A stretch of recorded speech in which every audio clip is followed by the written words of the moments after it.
Good morning, Randy. Hey Phil, how are you? Very good. I hope you had a great weekend. I did, thank you. Uh, Hope you did too. yeah, looking forward to our chat today about empathy and emotional intelligence. And so far, we've come from mindfulness, presence, curiosity. Tell me, give me your overview on empathy. Why is that important? Well, increasingly we know that empathy and emotional intelligence is not only important, it's the thing. If there's one thing that you want to have to become a great leader and a great person, it's empathy and emotional intelligence. We did a little exercise last year, which I'm tempted to do again, um, where you compare EQ, emotional intelligence, IQ, which everyone understands, and something that I would call tech Q, or Hmm. your sort of technical competence. And you may remember this. I had everyone write down on little sticky pad notes, 3, 4, 5 leaders that you really admire.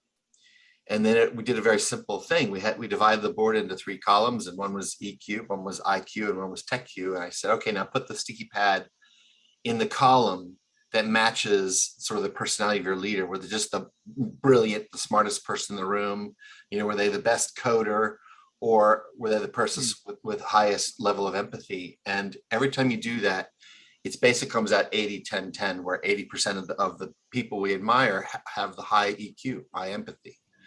Um, and another thing that we've learned is that if you want to have a great team and a highly performing team, what you need is to bring psychological safety to the team, where people feel seen, heard, valued, and they're not afraid of saying something stupid. They're allowed to be creative and to be present. And those are all indices of high emotional intelligence and high empathy. So it really is a kind of a special area and very powerful. I would take 1 minute before we dive into some of the details to make a distinction, though. Some Ooh, people can, okay. yeah, some people Yeah. can, well, I'm a lawyer, right? So I love definitions. I think definitions are very important. So we talk about empathy, it's not sympathy. Some people conflate the two, okay? Empathy is more meaningful, more powerful than sympathy. Sympathy is feeling for someone. Empathy is feeling with someone. The sympathetic person might say something like, well, here's the silver lining, right? They're trying to talk them out of how they're feeling. The empathetic person says, I feel your pain. I'm just going to sit with you. I'm so sorry you're going through that. Hmm. There's a huge difference in how you present yourself and how it's received and the power of it. And, a lot of people these days are reading Brene Brown, and I encourage everyone to read her. And she has a wonderful, if you look up Brene Brown on empathy on YouTube, there's a great animated video of a sad person sort of down in a hole in the ground in a cave. And then there's the sympathetic creature that sort of looks over and peeks down. It's like, oh, things are going to get better. And then there's the empathetic creature that climbs down the ladder and just sort of sits with. And so to me, that's a really powerful distinction. So what does that mean? That when you're empathetic and not sympathetic, it means you're holding back on advice, right? It means, Phil, I'm so sorry that you've taken this hit or this hurt.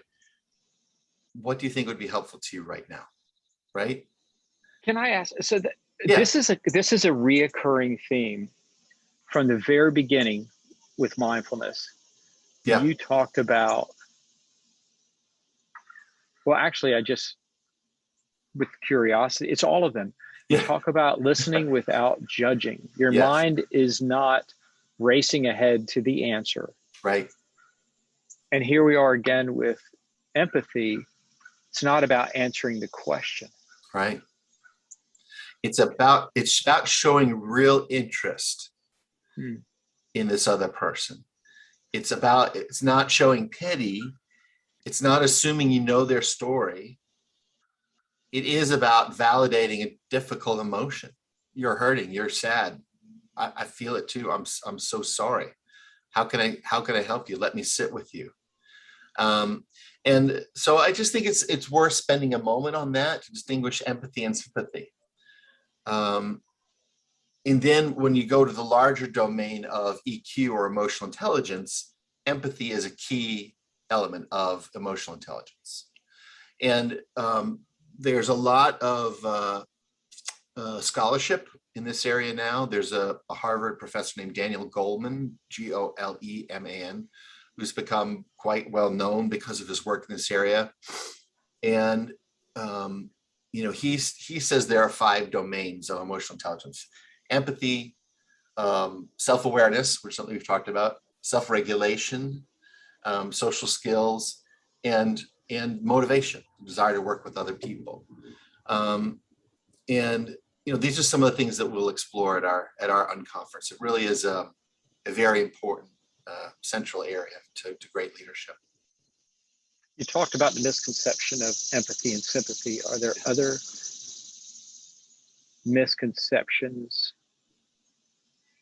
with regard to empathy that are important? Yeah, sorry to interrupt you. That's a great question. I would say that that's a really interesting question. I would say that a misconception, and it's probably tied more into our ideas of maleness than femaleness, but it's this idea that when you're empathetic, you're weak. You're not showing strength. You're showing vulnerability. And there are certain macho tendencies that we see in Hollywood action movies and in certain way that strength is presented that are very misleading. I think when you can be truly in touch with your own feelings and connect with someone else's feelings, you can truly be vulnerable when you're can present yourself in an authentic way. Again, when you present yourself as showing a real interest in someone else, that's power. I mean, that's showing real strength of character, strength of purpose, strength of spirit, like of your essential essence. I don't mean in a religious sense. I mean, it really being ability to project and show who you are. So I think the misconception is that the high EQ people are all soft. The high EQ people are wishy-washy, or some people say woo-woo, sort of sort of a hazy crystal gazing, and that's not it at all. It takes bravery to reach out to other people in a really empathetic, open, and truthful and authentic way. Is there a genuine vulnerability to being empathetic, or is that how you communicate genuine empathy, that you don't necessarily try to identify in the sense of, I know what you're going through, or have you thought about this to get through your difficult time? But is there something else that you're communicating non-verbally that people, I think it's more of a resonance, like there's a trust, but it's unspoken. So I like that.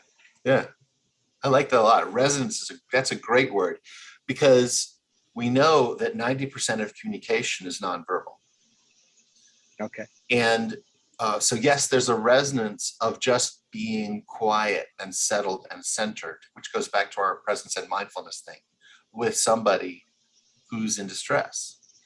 We did a really interesting exercise. This just popped in my head when I was studying this at Georgetown. One of the very first sessions before my cohort of, I think we were 36, knew each other. Like, we didn't even really know each other's names yet. Our instructor divided us into pairs randomly. And they had us each take a turn walking a lap around the floor, the Georgetown floor of classrooms. So it was a fairly sizable loop. And the exercise was this: you stood quietly and watched your partner walk the square while they reflected on something that was troubling them. And when they came back and met you at the end of the lap, you walked with them. You didn't speak. You weren't allowed to say a thing to them. You walked with them, trying to match their gait, and to match kind of how they were presenting themselves, and to just truly be with them in a non-verbal, non-judgmental way. And then we reversed it, and then we did it for the other partner. And at the end of it, all of us felt comforted by just someone gently walking with us side by side, someone that we didn't even know. And so that word resonance, there's that's what brought that back. Yeah. There's a response there that is not communicated, but there's like a physical response to being empathetic, and not even knowing what the issue is or what's being said. Or yes. And here, oh wow, here we could get into a lot of deep, like Chinese stuff, like qigong. People who believe there's energy fields, and some people can tie that into like quantum physics and quantum leaps, electrons jumping, and all these ways that science and spirituality can interact. There is something about just engaging somebody in their space in that way. But I want to make sure that we aren't going too far down the rabbit hole here of mystery and spirit, because back to where I started, if you want to lead a great team, you need to have people come sit at your table with you that feel seen and heard, not judged, and that are willing to come and just blurt out their best idea. And that psychological safety. I mean, Google did a long-term study of this, and they found that it was that psychological safety fostered by EQ was what made their best teams work the best. It wasn't having the most brilliant people at the table, the smartest leader, the most technically capable. It was all about that. So I'm trying to bring it back to the concrete. I don't want your listeners to think we're going to sit down in saris and chant, because that's not what this is about. I just can't imagine. Well, I can imagine the amount of vulnerability someone would have to go to talk to someone in charge of them. Right. Let's say they're a leader, a good leader, bad leader. Are they going to, if they expose weakness or failure, and you are concerned you're going to be devoured, you're not going to open up. No. I mean, otherwise what's going to happen is Darth Vader is going to go, because that's the amount of empathy for your failure. Right. And so it sounds like a good leader is able to listen without judging, without jumping to the conclusions, without offering even good suggestions. You're not there to offer the good suggestions. You're there to truly listen and be empathetic. But ultimately, it seems to be that it's reflecting back on good leadership, because someone is being open to you and very likely expressing a failure without fear of being devoured. Yep. And that you use, well, that is a powerful thing, because you just don't open up to trust people. You can't open up to someone that you can't trust. They're going to take that information and are they going to use it against you? Or are they going to use it to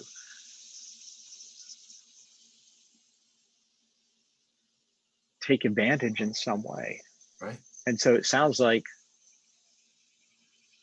the noble leader, the good leader, is not just empathizing, but they're not going to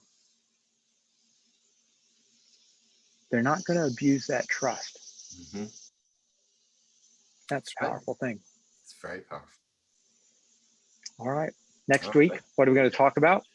Nothing next week. I'm going to be in Iceland. There you go. That's right. Yes, I'm on a mission. Well, perfect. But I look forward to visiting you when I get back. I want to hear about it. Tell me. All right. Thank you very much, Randy. Have a great day. Have a great week.